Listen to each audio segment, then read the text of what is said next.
നമ്മുടെ ഇവിടെ ദിനംപ്രതി ചൂട് കൂടിക്കൂടി വരികയാണല്ലോ. ഈ ഒരു സമയത്ത് ഏറ്റവും കൂടുതൽ കണ്ടുവരുന്ന രോഗങ്ങൾ എന്തൊക്കെയാണ്? ഈ ഒരു സമ്മർ സീസണിൽ പലതരത്തിലുള്ള രോഗാണുക്കൾ, ബാക്ടീരിയ, വൈറസ് പോലെയുള്ള രോഗാണുക്കൾ പെറ്റുപെരുകാനുള്ള സാധ്യത വളരെ കൂടുതലാണ്. അതുകൊണ്ട് തന്നെ പലതരത്തിലുള്ള രോഗങ്ങളും ഉണ്ടാവലുണ്ട്. അപ്പൊ അതിൽ ഏറ്റവും പ്രധാനമായിട്ട് അല്ലെങ്കിൽ ഏറ്റവും കൂടുതൽ സ്പ്രെഡ് ചെയ്യുന്നത് ചെങ്കണ്ണ്, കൺജങ്ക്ടിവൈറ്റിസ് ആണ്. ഇതൊരു ബാക്ടീരിയ മൂലമോ അല്ലെങ്കിൽ വൈറസ് മൂലമോ ഒക്കെ ഉണ്ടാകാറുണ്ട്. കണ്ണിനെ ബാധിക്കുന്ന, ചിലപ്പോൾ ഒരു കണ്ണിനും ഇരു കണ്ണിനും ഇത് ബാധിക്കാറുണ്ട്. അപ്പോ കണ്ണിനെ ബാധിച്ചു കഴിഞ്ഞിട്ടുണ്ടെങ്കിൽ കണ്ണിനൊരു ചുവപ്പ്, അല്ലെങ്കിൽ കണ്ണിന് കരട് പോയ പോലത്തെ ഒരു ബുദ്ധിമുട്ട്, കണ്ണിൽ നിന്ന് വെള്ളം വരിക, മുഖം മൊത്തം ഇടിമിച്ചതുപോലെ ഒരു എഡിമ പോലെ തോന്നല്, പിന്നെ കണ്ണിനകത്ത് കണ്ണ് ചെറുതായതുപോലെയൊക്കെയുള്ള ബുദ്ധിമുട്ടുകളാണ് ഇതിന്റെ ലക്ഷണങ്ങളായിട്ട് വരുന്നത്. ഏകദേശം ഒരാഴ്ചക്കുള്ളിൽ തന്നെ ഇതിന്റെ ഒരു ബുദ്ധിമുട്ടുകളൊക്കെ മാറാറുണ്ട്. ഇത് പെട്ടെന്ന് സ്പ്രെഡ് ചെയ്യുന്ന ഒരു രോഗമാണ്. പിന്നെ രണ്ടാമതായിട്ട് ഈ ഒരു സമയത്ത് ഒരുപാട് വെള്ളദാഹം ഉണ്ടാകുന്ന ഒരു സീസണാണ് അല്ലെ. അപ്പൊ തന്നെ നമ്മൾ അടുത്തുള്ള കടകളിൽ നിന്നൊക്കെ വെള്ളം വാങ്ങിച്ചു കുടിക്കാറുണ്ട്. അപ്പം ആ ഒരു വെള്ളം ശുചിയല്ല എന്നുണ്ടെന്നുണ്ടെങ്കിൽ പലതരത്തിലുള്ള രോഗങ്ങൾ, ജലത്തിൽ കൂടി പകരുന്ന പലതരത്തിലുള്ള രോഗങ്ങൾ പിടിപെടാൻ, മഞ്ഞപ്പിത്തം പോലെയുള്ള അല്ലെങ്കിൽ കോളറ പോലെയുള്ള രോഗങ്ങൾ പിടിപെടാൻ ഒരുപാട് സാധ്യതയുണ്ട്. പിന്നെ ഈ ഒരു സമയത്ത് ഡീഹൈഡ്രേഷൻ സംഭവിക്കുന്നത് കൊണ്ട് തന്നെ തലവേദന അനുഭവപ്പെടാം. അതുപോലെ തന്നെ അധികമായിട്ട് ക്ഷീണം, തളർച്ച, ഇതൊക്കെ ബോഡിക്ക് ഉണ്ടായി എന്ന് വരാം.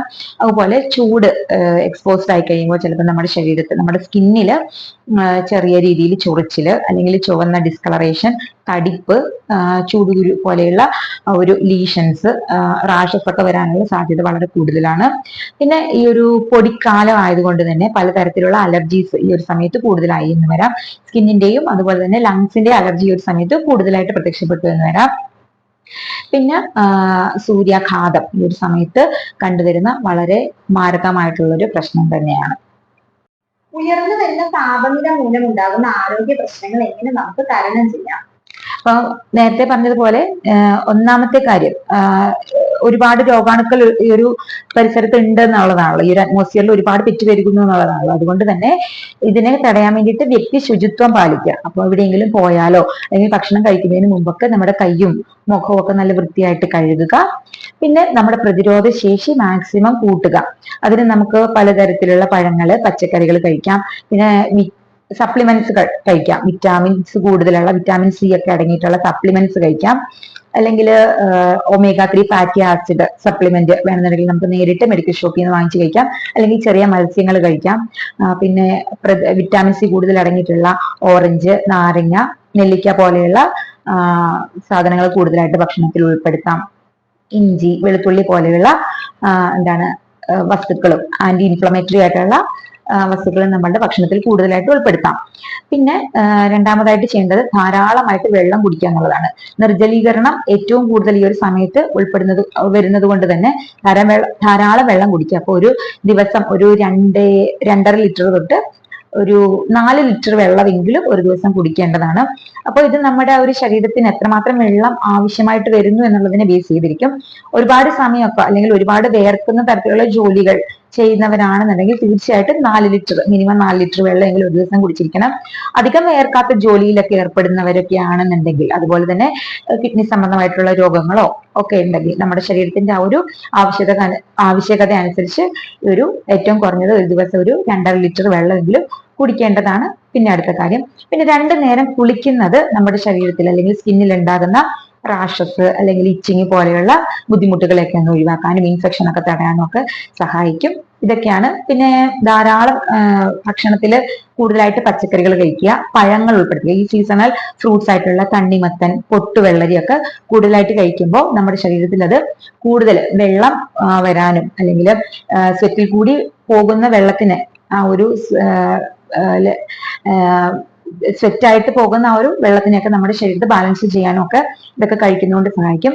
അതിന്റെ കൂട്ടത്തിൽ നമുക്ക് കരിക്ക് വെള്ളം, ഉപ്പിട്ട നാരങ്ങ വെള്ളമൊക്കെ കുടിക്കുന്നത് ശരീരത്തിൽ നിന്നും ഒരുപാട് ലവണങ്ങൾ നഷ്ടമാകുന്നുണ്ടെങ്കിൽ അതിനെയൊന്നും ബാലൻസ് ചെയ്യാനും സഹായിക്കാറുണ്ട്. ബിയർ കഴിക്കുന്നത് നല്ലതാണോ? ഇത് ബോഡിയെ കൂളാക്കുക? ഒരിക്കലില്ല. ബിയർ, ബ്രാൻഡി പോലെയുള്ള വസ്തുക്കള്, അതുപോലെ തന്നെ കോഫി, ടീ, ഇതെല്ലാം നമ്മുടെ ശരീരത്തെ കൂടുതൽ ഡീഹൈഡ്രേഷനിലാക്കിയുള്ളൂ. ഇത് ലിക്വിഡ് ഫോമിലാണെന്നുണ്ടെങ്കിൽ കൂടി ശരീരത്തിൽ എത്തിക്കഴിയുമ്പോൾ ഇത് കൂടുതലായിട്ട് നമ്മുടെ ശരീരത്തിൽ നിന്ന് വെള്ളം വലിച്ചെടുക്കാനും ബോഡിയെ കൂടുതലായിട്ട് ഡീഹൈഡ്രേറ്റഡ് ആക്കാനുമാണ് സാധ്യത. അപ്പൊ ഇത്തരത്തിലുള്ള പാനീയങ്ങളൊക്കെ കഴിവതും ഒഴിവാക്കുന്നതായിരിക്കും. അതുപോലെ തന്നെ ഒരുപാട് മധുരം അടങ്ങിയ ശീതള പാനീയങ്ങളും ഈ ഒരു സമയത്ത് ഒഴിവാക്കുന്നതാണ് ഏറ്റവും നല്ലത്. സൂര്യാഘാതം ഉണ്ടായാൽ ചെയ്യേണ്ട ഫസ്റ്റ് എയ്ഡ് എന്താണ്? സൂര്യാഘാതം അല്ലെങ്കിൽ ഹീറ്റ് സ്ട്രോക്ക് എന്ന് പറയുന്നത് നമ്മുടെ ബോഡി ടെമ്പറേച്ചർ, ഒരുപാട് സമയം നമ്മൾ വെയിലത്ത് നിന്ന് പണിയെടുക്കുകയോ അല്ലെങ്കിൽ ഒരുപാട് നേരം സൺലൈറ്റ് എക്സ്പോസ്ഡ് ആയി കഴിയുമ്പോൾ നമ്മുടെ ശരീര താപനില ക്രമാതീതമായിട്ട് ഉയരുന്നു, അല്ലെങ്കിൽ 40 ഡിഗ്രി സെൽഷ്യസിനൊക്കെ മുകളിലേക്ക് പോകാനുള്ള സാധ്യതയുണ്ട്. അപ്പോഴാണ് നമുക്ക് ഈ ഒരു സൂര്യാഘാതം ഉണ്ടാകുന്നത്. അപ്പം ചിലപ്പോൾ ഇതിന് തൊട്ട് മുമ്പായിട്ട് നമുക്ക് ചെറിയൊരു ക്ഷീണം വരാം, തലവേദന വരാം, ബോഡിയൊക്കെ ഭയങ്കര വെള്ളമില്ലാതെ വലിഞ്ഞു പോകുന്നത് പോലത്തെ ഒരു ബുദ്ധിമുട്ട് നേരിട്ടെന്ന് വരാം. അല്ലെന്നുണ്ടെങ്കിൽ അമിതമായിട്ടുള്ള ദാഹം വന്നു എന്നൊക്കെ വരാം. പിന്നെ ഈ ഒരു സ്റ്റേജില് കോമ, ഇത് നമ്മുടെ നാഡി വ്യവസ്ഥയുടെ ആ ഒരു ശരിയായിട്ടുള്ള പ്രവർത്തനത്തിനെ തടസ്സപ്പെടുത്തുകയാണ് ചെയ്യുന്നത്. അതുകൊണ്ട് ഈ ഒരു വ്യക്തി പലപ്പോഴും ഒരു കൺഫ്യൂഷൻ, എന്താണ് ചെയ്യുന്നതെന്നോ അങ്ങനെയുള്ള ഒരു കൺഫ്യൂഷനിലേക്ക് പോകാനുള്ള സാധ്യത കൂടുതലാണ്. പിന്നെ റെസ്റ്റ്ലെസ്നെസ് വരാനുള്ള സാധ്യതയുണ്ട്. അപ്പം ഒരിടത്തും ഒന്ന് അടങ്ങിയിരുന്ന ഒരു കാര്യങ്ങൾ ചെയ്യാൻ പറ്റത്തില്ലാത്ത പോലെ അമിതമായിട്ടുള്ള വെപ്രാളം കാണിച്ചു എന്ന് വരാം.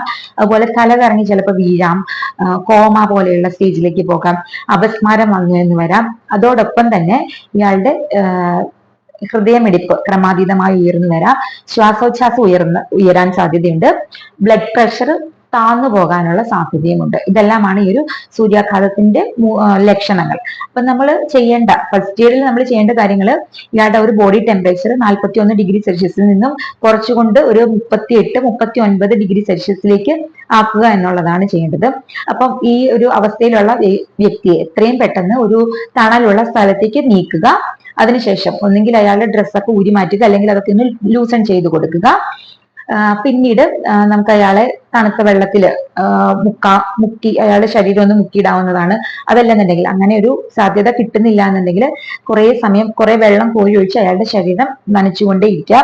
ഇനി അതും പറ്റിയില്ല എന്നുണ്ടെങ്കിൽ നനഞ്ഞ ടവ്വല് കൊണ്ട് അയാളുടെ ദേഹം മൊത്തം പൊതിഞ്ഞിട്ട് ഒരു ഫാനിന്റെ അടിയിൽ അയാളെ കൊണ്ടുവന്ന് കിടത്താം. അപ്പൊ ഇങ്ങനെയൊക്കെ ചെയ്യുമ്പോൾ നമുക്ക് ബോഡി ടെമ്പറേച്ചർ ഒന്ന് കുറയാൻ സാധ്യതയുണ്ട്. അതോടൊപ്പം തന്നെ അയാളുടെ ശരീരത്തിന്റെ പ്രധാനപ്പെട്ട ഭാഗങ്ങളിൽ തല, അതുപോലെ കഴുത്ത്, കക്ഷം, തുടയിടുക്ക് പോലെയുള്ള സ്ഥലത്ത് കോൾഡ് കംപ്രസസ് വെക്കുന്നത് ബോഡി ടെമ്പറേച്ചർ കുറയ്ക്കാനായിട്ട് സഹായിക്കും. പിന്നെ ഒരിക്കലും വായിൽ കൂടി വെള്ളം പോലും കൊടുക്കുന്നത് തടയുക. അങ്ങനെയൊന്നും ചെയ്യാൻ പാടില്ല. അത് ചിലപ്പോൾ ഗുരുതരമായ പ്രശ്നങ്ങളിലേക്ക് എത്തിച്ചെന്ന് വരാം. ബോഡി ടെമ്പറേച്ചർ കുറയ്ക്കാൻ വേണ്ടിയിട്ടുള്ള മരുന്നുകളും ഈ ഒരു സമയത്ത് നമ്മൾ എടുത്തു കൊടുക്കാൻ പാടില്ല. എത്രയും പെട്ടെന്ന് ഈ ഒരു വ്യക്തിനെ ഹോസ്പിറ്റലിൽ എത്തിക്കുക. ഹോസ്പിറ്റലിൽ എത്തിക്കുന്ന ആ ഒരു ഡോക്ടറിന്റെ അടുത്ത് എത്തുന്നത് വരെ ഇതേ തരത്തിലുള്ള ഫസ്റ്റ് എയ്ഡ് തുടരെ ചെയ്തുകൊണ്ടിരിക്കുക.